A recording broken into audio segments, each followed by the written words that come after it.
तर आता मी बनवला चहा. इकडे मशीन पण लागली आहे आमची पाण्याची बोर. तर आता पाण्याच्या बॉटला वगैरे भरून आणतो मी. खुश तर नाही आहे म्हणा मी, पण खुश काय आता दर महिन्याला फक्त काय एक दिवस खुशी राहते मला. महिन्यातून एक दिवस खुशी राहते, बाकी महिनाभर ढ्याव खुशी नसते राहत. तर खुशी कायची, माझ्या झाला काल पेमेंट झाला मला. मी काढून आणला, पूर्णच काढून आणला, एकही रुपयाने ठेवला. मी ठेवतच नाही एकही रुपया, पूर्ण काढून आणले. आता याच्यामध्ये आहे हे 1000 रुपये आहे देणं गाडीवाल्याले, म्हणजे रुद्रची व्हॅन आहे शाळेची स्कूल बस, त्याची देणं आहे मला हे 1000 रुपये. आणि हे आहे 2000 रुपये रूम किराया, झाले 3000. आणि 3000. आणि हे आहे काल किराणा आणला, तर किराणा घेऊन आली मी, तर त्याचे पैसे द्यायचेच होते. तर हे आहे 1100 रुपये किराण्याचे द्यायचे, त्याच्यातून 400 उरते मला. आणि मग आहे भाजीपाला वगैरे. आणि लाईन बिल काढायचं आहे अजून आमच्या रूमचं. लाईन बिल वेगळं आहे, 2000 रुपये किराया आणि लाईन बिल वेगळं आहे. तर आता एवढे उरले आहे फक्त, म्हणजे 2500 रुपये. ह्या 2500मध्ये लाईन बिल पकडा 600, कधी 650 रुपये लाईन बिल येते मला. तर हे लाईन बिल. आणि ह्या 1000मध्ये मला बंदा महिना काढा लागते 2000मध्ये. विचार करा, फक्त खुशी फक्त मला हे एक दिवस दिसते.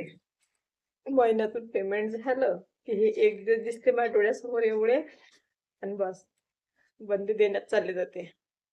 तर आता पेमेंट झालं, काकूची तर गेली होती पैसे नेऊन द्यायला, पण काकू घरी नव्हत्या, ड्युटीवर गेल्या होत्या. त्याच्यामुळे मग आता द्यायचे. आता राहिले व्हॅनवाल्याचे द्यायचे. मुलगा गेला शाळेत, 1 तारखेलाच महिना म्हटला.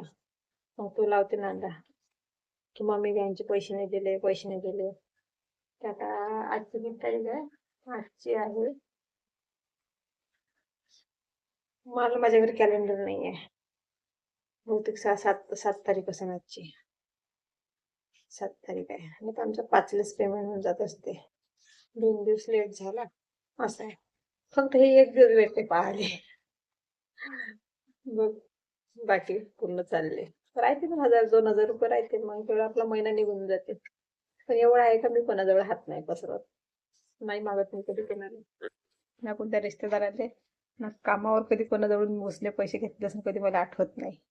फक्त एक वेळा घेतले त्या मॅडमकडून 500 रुपये, ते इमर्जन्सी म्हणजे पार्सल का काहीतरी आलं होतं, पैसे नव्हते माझ्याजवळ, त्याचे पैसे पण मी लगेच देऊन दिले पेमेंट झाल्याबरोबर. असं आहे. लोक मग तो महिना कसा काय काढतात, 8-9 हजारामध्ये, 9-10 हजारामध्ये तर महिना कसा निघते, असं आहे बाबा. चला ठीक, मग आता चहा वगैरे पितो मी, पाणी भरायचं आहे, आणखी तयारी व्हायची आहे माझीवाली. शुभ सकाळ, जय जिजाऊ, जय शिवराय. आता उठले झोपेतून, आताच म्हणजे तर खूप वेळ झाला, 5:30लाच उठली. तर दाखवतो मी तुम्हाला माझ्यावाले कोणते काम आहे सकाळी सकाळी.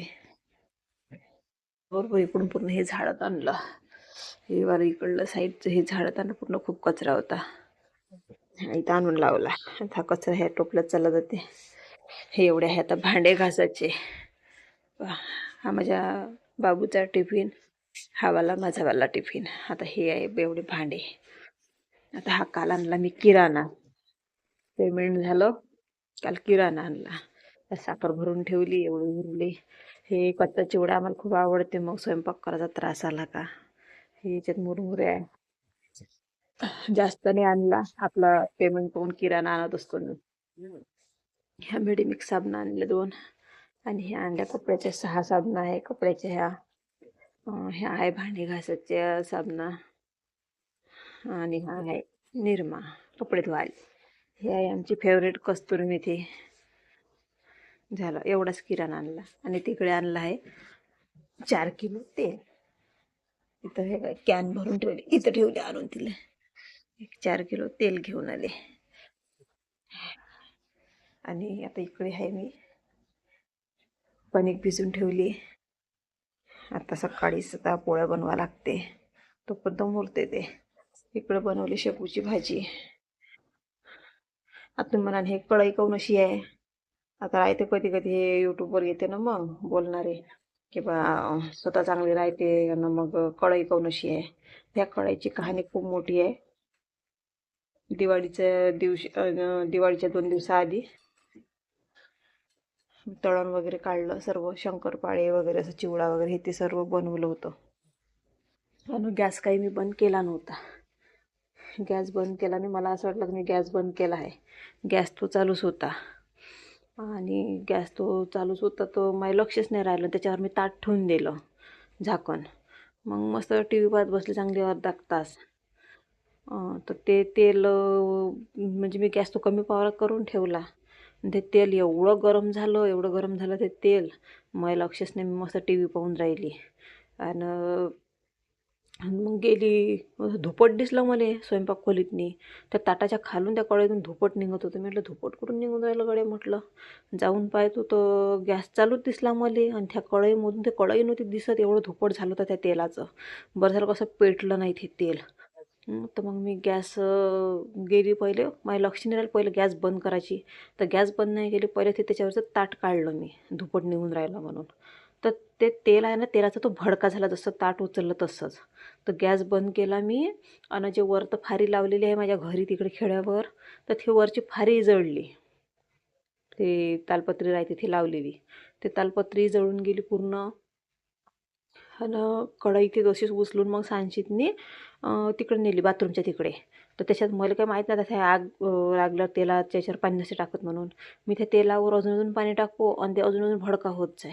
बरं झालं म्हणजे मी नाही काही जळली, असं काही झालं, नुकसान नाही झालं. म्हणून ती कढई तशी झाली आहे. आणि घासली तिले खूप घासली, हे तर काहीच नाही, खूप काळी होऊन होती, पूर्ण जळली होती. आता तेवढी काढली तिला आता घासू घासू. अशी आहे त्या कढईची कहाणी. गॅस चालू होता तर